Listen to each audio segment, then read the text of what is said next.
Saudara, kita lanjutkan bedah politik bersama Profesor Saiful Mujani. Kali ini yang akan kita bahas adalah tentang pentingnya organisasi sosial dalam pilihan Pilpres.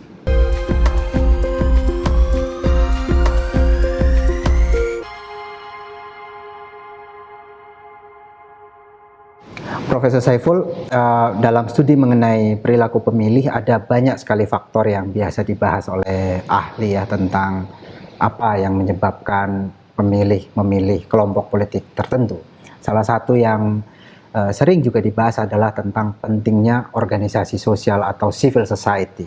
Di Indonesia misalnya bahkan civil society ini sangat penting ya buat demokrasi, misalnya ada organisasi yang menyokong sistem politik demokratis kita. Di dalam pilihan politik juga demikian, organisasi-organisasi dianggap penting karena itu kalau kita lihat perilaku elit-elit politik misalnya atau calon presiden, salah satu tempat yang sering mereka kunjungi itu adalah lembaga-lembaga atau organisasi-organisasi. Kita ada dua organisasi besar misalnya NU Muhammadiyah ini menjadi tempat sowan para calon presiden. Itu terjadi sampai ke level bawah begitu ya. Organisasi dianggap penting sebagai jembatan dari pemilih ke calon presiden. Ya idealnya sebenarnya mungkin ya pemilih bisa memilih langsung, tapi ada anggapan bahwa organisasi itu menjembatani pemilih kan tidak langsung ke calon presiden. Mereka yang menjembatani antara pemilih ke presiden, karena itu dikunjungi biasanya. Dianggap penting. Nah, apakah ini di level masyarakat kita benar-benar penting organisasi ini dalam pemilihan presiden? Dan mungkin juga kita perlu tahu kecenderungan anggota dari organisasi-organisasi yang penting di Indonesia itu kecenderungan pilihan politiknya kemana? Apakah mereka masih punya pengaruh sekarang ini? Silakan Profesor Saiful. Oke, Bung Saidiman, teori civil society atau kelompok kepentingan, interest group atau organisasi sosial, bahkan juga gerakan sosial, itu diyakini memang faktor yang penting untuk menjembatani antara warga biasa, gitu ya, antara anggota masyarakat dengan entitas politik tertentu, apakah itu partai politik atau calon-calon yang bersaing untuk memperebutkan jabatan publik seperti presiden atau anggota DPR dan sebagainya. Bung Saidiman, itu terjadi bukan hanya di negara kita, tapi justru tesis itu berkembang di negara-negara demokrasi yang sudah mapan, termasuk misalnya di Amerika Serikat, gitu ya. Organisasi yang besar, anggotanya yang punya jangkauan yang luas, diantaranya yang organisasi keagamaan, gereja dalam hal ini. Misalnya gereja menjadi sangat penting, dan variasi di dalam gereja juga sangat menentukan pilihan-pilihan atau mobilisasi politik untuk memperantarai antara warga biasa, antara anggota jemaat dengan calon presiden tertentu, dengan partai politik tertentu. Misalnya gereja orang putih misalnya, yang dikenal kelompok gereja konservatif di Amerika Serikat, itu biasanya punya hubungan yang tradisional, hubungan yang dekat itu dengan Partai Republik misalnya, seperti itu. Protestan, Amerika Serikat itu punya hubungan yang dekat dengan Partai Republik. Dan sementara yang gereja banyak orang hitam itu punya hubungan yang lebih dekat dengan Demokrat. Nah, organisasi di luar keagamaan itu adalah organisasi, misalnya organisasi buruh, organisasi bisnis, misalnya kayak begitu. Itu juga sama, menjadi semacam organisasi yang memperantarai antara warga negara dengan kelompok-kelompok politik, apakah itu partai politik atau calon presiden. Jadi ada preferensi politik kolektif begitu. Iya. Jadi pilihan-pilihan politik tersebut itu kan tidak mungkin bisa dijangkau, orang yang punya hak memilih bisa dijangkau secara langsung, satu persatu, gitu kan? Itu tidak mungkin.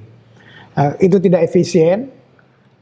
Jumlahnya puluhan bahkan ratusan juta untuk menjangkau satu persatu. Upaya yang efisien membantu menjembatani antara individu-individu pemilih dengan entitas politik yang mau didukungnya, apakah itu partai maupun calon, itu adalah organisasi.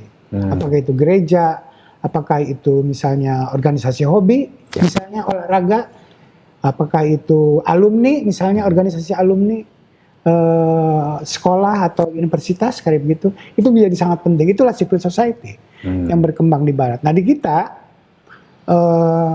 organisasi yang paling besar dan mungkin mapan, masif, itu organisasi keagamaan. Apakah Islam maupun non-Islam. Kalau non-Islam jelas gereja gitu ya.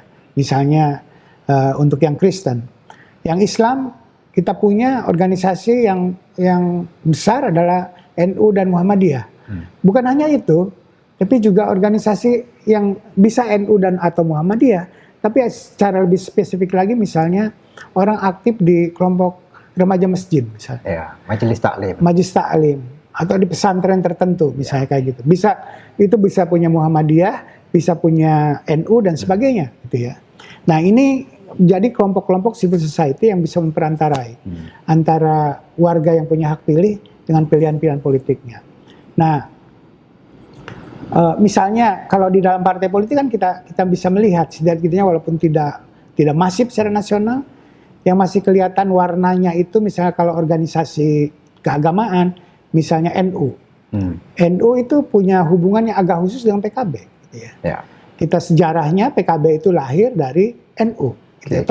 Setidaknya tokoh-tokoh utama di NU itulah yang melahirkan PKB sejarahnya. Kiai Abdurrahman Wahid misalnya pada menjelang reformasi, menjelang pemilihan pemilu legislatif 99, PKB didirikan oleh Gus Dur dalam hal ini pimpinannya. Nah itu ada hubungan yang sangat khusus. Demikian juga PAN misalnya, punya hubungan yang khusus dengan Muhammadiyah misalnya.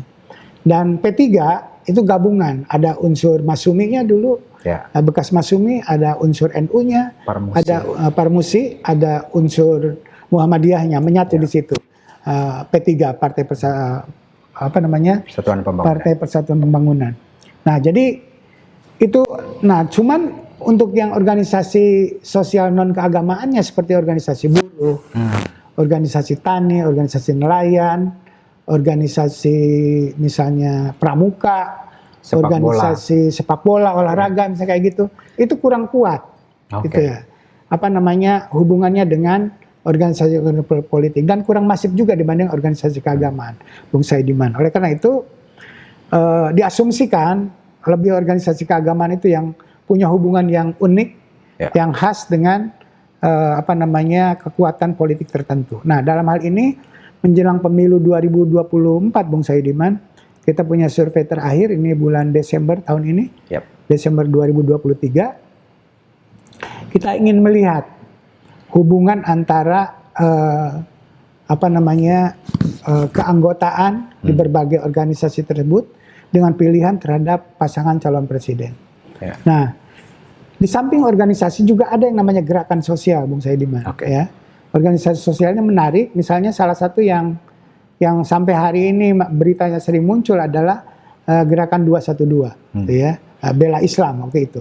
Nah, kemarin kebetulan kita menemukan berita bahwa kelompok ini mendukung Amin, ya kan, menyatakan dukungan terhadap Amin. Nah, kita identifikasi sejauh mana gerakan 212 itu punya asosiasi dengan pilihan terhadap pasangan calon presiden. Nah, kita tanya terhadap pemilih nasional, pemilih Desember ini Bung Saidiman ya,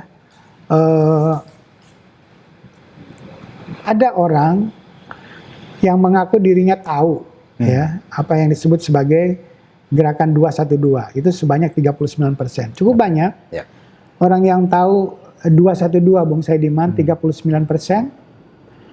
Orang yang tahu itu kalau ditanya orang yang tahu 212 kalau ditanya pilihan presidennya siapa, yang milih Amin 27%. Yang milih Prabowo Gibran 45%. Yang memilih Ganjar Mahfud 20%.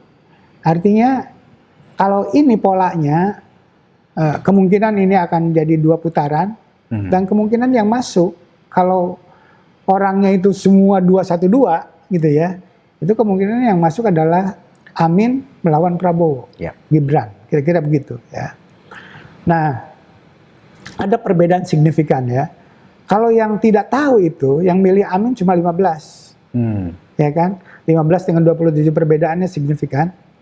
Terus demikian juga Prabowo Gibran, yang tidak tahu 212 itu 51, mayoritas sudah milih Prabowo Gibran, gitu ya. Sementara yang tahu 45.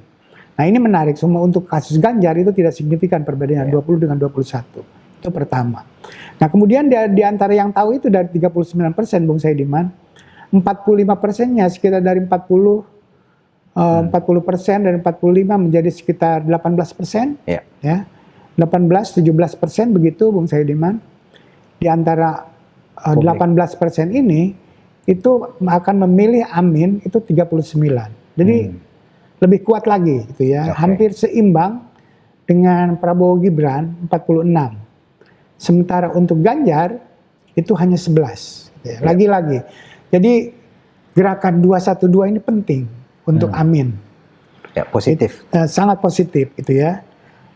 Apabila ini kesadaran tentang 212, orang tahu saja itu udah punya efek terhadap pilihan Pilpres ini. Dan apalagi kalau mendukung, di antara yang tahu tersebut mendukung gerakan 212, itu akan sangat memperkuat. Ini cukup konsisten dengan perkembangan terakhir bahwa gerakan ini mendukung Amin. Kira-kira begitu. Jadi secara empirik juga begini. Yang kedodoran adalah Ganjar di sini, gitu ya. Apabila 212 ini menguat, kira-kira begitu. Yang menguat adalah Amin dan yang melemah adalah Ganjar. Prabowo terpengaruh, tapi tidak terlalu besar, kira-kira begitu. Itu Bung Saidiman 212. Nah sekarang kita melihat dengan organisasi sosialnya, dalam hal ini yang besar adalah NU. Yang mengaku dirinya sebagai anggota NU itu 23%, Bung Saidiman. Oke. 23% dari 200 juta, 204 juta itu sekitar 45 juta. 45 juta orang. Itu orang mengaku dirinya anggota. Ini anggota, bukan merasa dirinya sebagai orang NU, itu lain lagi. Kalau mengaku dirinya sebagai orang NU kultural, itu jauh lebih besar. Ya. Ini menyebut sebagai anggota. Mengaku dirinya lebih formal, anggota NU, itu 23% dari populasi nasional. Nah, di sini, kalau dia mengaku dirinya sebagai anggota NU, cenderung akan milih Prabowo 46, memilih Ganjar 30. Yang milih Anies Muhaimin 12. Ya, jadi walaupun Caimin itu adalah kader NU, ketua PMII mantan gitu ya, ketua PKB, tapi pendiri. Tidak cukup. Cukup lebih menarik Ganjar dengan Mahfud di sini, gitu ya. Jadi ada 46 untuk Prabowo Gibran dan 30 untuk Ganjar Mahfud. Nah, sementara kalau mengaku dirinya bukan anggota, yang 73,8% itu 50% sudah dengan Prabowo. Oke. Dan Anies Muhaimin dengan Ganjar Mahfud seimbang, 22 dengan 18 itu. Jadi artinya apa? Artinya kita melihat pola di sini bahwa orang yang aktif di NU itu lebih cenderung pada pilihan politik di luar Prabowo, gitu ya. Orang yang tidak menjadi anggota NU itu cenderung lebih kuat ke Prabowo. Kira-kira kayak begitu, Bung Saidiman ya. Dan yang menarik adalah anggota ini justru kuat pada Prabowo dan Ganjar, bukan pada Amin. Ini di NU. Muhammadiyah, kalau Muhammadiyah yang mengaku dirinya anggota juga sama, lebih cenderung pada Prabowo, tapi ini lebih kuat lagi. 48, jadi untuk Prabowo ini perbedaannya tidak signifikan, 48 dengan 49. Pada Ganjar Pranowo dan Mahfud itu signifikan, 29-21. Sementara pada Amin, Anies sama Muhaimin Iskandar itu tidak signifikan, 19 dan 20, Bung Saidiman. Jadi Muhammadiyah ada perbedaan signifikan terutama untuk Ganjar dan Mahfud ya. Oke. 29 dan 21 antara anggota dan bukan anggota. Agak sama tadi dengan NU ya. Iya, agak sama Ya, polanya jadi gitu ya. Tidak berbeda ini. Iya, jadi organisasi Islam ini itu cukup memperkuat Ya. Ganjar dan Mahfud. Kira-kira begitu. Yang anggota. Kalau orang cenderung mengaku klaim dirinya anggota NU atau anggota Muhammadiyah, itu punya asosiasi yang cukup kuat Ya. dengan Ganjar dan Mahfud Dibanding yang bukan anggota. dibanding dengan yang bukan anggota, walaupun tetap di bawah pengaruhnya dengan Prabowo, kira-kira begitu, Bung Saidiman. Nah sekarang serikat pekerja yang bukan agama gitu ya, kita melihat di sini itu tidak signifikan, itu kan menarik kan. Jadi yang menarik itu organisasi keagamaan yang lebih politis nampaknya gitu ya. Jadi punya asosiasi, punya hubungan itu organisasi keagamaan. Kalau organisasi seperti pekerja atau buruh, itu baik untuk Prabowo maupun untuk Ganjar maupun untuk Anies itu tidak signifikan. Tidak punya nilai politik kira-kira begitu. Majelis Taklim, nah lagi-lagi nih, ini lagi-lagi agama. Ada hubungan yang signifikan, kembali seperti NU tadi Bung Saidiman ya. Bahwa orang yang mengaku dirinya anggota Majelis Taklim 44 pada Prabowo, 26 pada Ganjar, 19 pada Anies Baswedan dan Muhaimin Iskandar. Nah kalau yang bukan anggota itu udah mayoritas 51% udah ke Prabowo. Pada Ganjar lebih sedikit. Artinya apa? Ganjar dan Mahfud itu punya asosiasi yang kuat dengan organisasi keagamaan gitu ya. Sementara untuk Prabowo yang bukan anggota aktif, bukan anggota di organisasi keagamaan tersebut itu cenderung lebih kuat pada Prabowo. Gitu. Jadi apa artinya itu, Profesor Saiful? Kenapa Prabowo Subianto lebih kuat di mereka yang bukan anggota kelompok keagamaan? Yang itu mengindikasikan bahwa pertama adalah Prabowo sendiri memang tidak punya track record sebagai tokoh yang dekat dengan organisasi keagamaan. Itu satu. Beda dengan Mahfud, ya kan? Mahfud ini di dua sisi berjalan. Di satu sisi yang NU jelas gitu ya, dia di NU mungkin lebih kultural NU-nya gitu ya. Kemudian di organisasi yang lebih dekat dengan reform dengan modernis gitu ya. Dalam hal ini dengan HMI gitu ya, dalam beberapa dekat juga dengan Muhammadiyah kayak begitu. Nah itu yang bisa menjembatani. Di samping itu juga Ganjar itu setidak-tidaknya dilihat dari jabatan dia sebagai gubernur di Jawa Tengah, NU di Jawa Tengah itu kuat gitu ya. Dibanding misalnya Anies sebagai tokoh yang bukan orang Jawa Tengah, tapi kelahiran misalnya di Kuningan begitu, dan kemudian menjadi gubernur di DKI gitu ya. Jadi NU itu kuatnya kan di Jawa Timur dengan di Jawa Tengah. Sementara Caimin yang harusnya kuat bisa menarik itu, nampaknya tidak gitu ya. Tidak cukup bisa menarik jemaah NU dibanding Mahfud dalam hal ini gitu ya. Itu juga menarik. Kenapa itu tidak terjadi pada Caimin? Kemungkinannya adalah bahwa Caimin ini versi NU-nya lebih sudah tersubordinasi ke dalam PKB. Sehingga jumlahnya lebih sedikit daripada NU itu sendiri, itu Bung Saidiman. Sehingga kemudian dia sudah dikurung di dalam kerangka PKB, tidak cukup inklusif dibanding Mahfud gitu. Sementara NU itu kan tidak hanya ada di PKB, tapi ada di organisasi partai-partai politik yang lain. Itu Bung Saidiman. Nah, sementara yang lain lagi penjelasannya adalah bahwa Prabowo itu bisa mempenetrasi tanpa organisasi, gitu ya.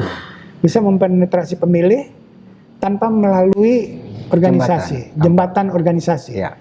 Nah, karena apa? Karena Prabowo sudah melakukan sosialisasi begitu intensif, begitu panjang sejak pemilihan wakil presiden 2009 sampai pemilihan presiden 2019. Dan dia bisa menjangkau pemilih langsung lewat media massa, lewat kampanye dalam kurun waktu yang panjang tersebut, sehingga tidak harus dijembatani oleh organisasi-organisasi sosial, apakah itu yang keagamaan maupun non keagamaan. Itu yang menjelaskan kenapa orang yang bukan anggota di organisasi tersebut itu cenderung bisa dijangkau oleh Prabowo dibanding pasangan-pasangan calon presiden yang lain. Itu Bung Saidiman. Baik, Profesor Saiful. Jadi kesimpulannya adalah bahwa ternyata organisasi, terutama organisasi keagamaan, ini punya pengaruh lah kira-kira di dalam pilihan politik. Misalnya tadi dari bahkan gerakan sosial seperti 212 itu juga terlihat ada pengaruhnya, punya pengaruh positif misalnya ke Anies Baswedan terutama mereka yang mendukung gerakan itu lebih positif ke Anies Baswedan dan lebih negatif ke Ganjar Mahfud. Sementara organisasi keagamaan seperti NU, Muhammadiyah, organisasi masjid dan majelis taklim ini punya pengaruh positif dari sisi keanggotaan terhadap Ganjar Mahfud.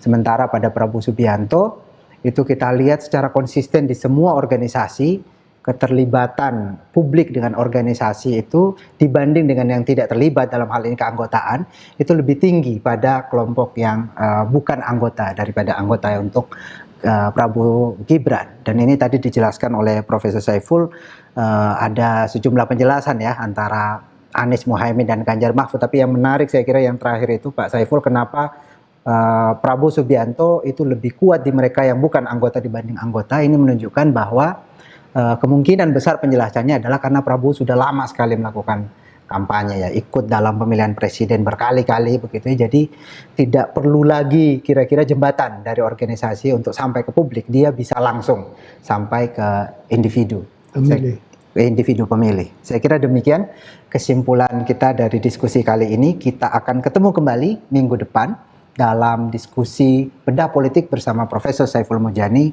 dengan topik yang lain. Terima kasih.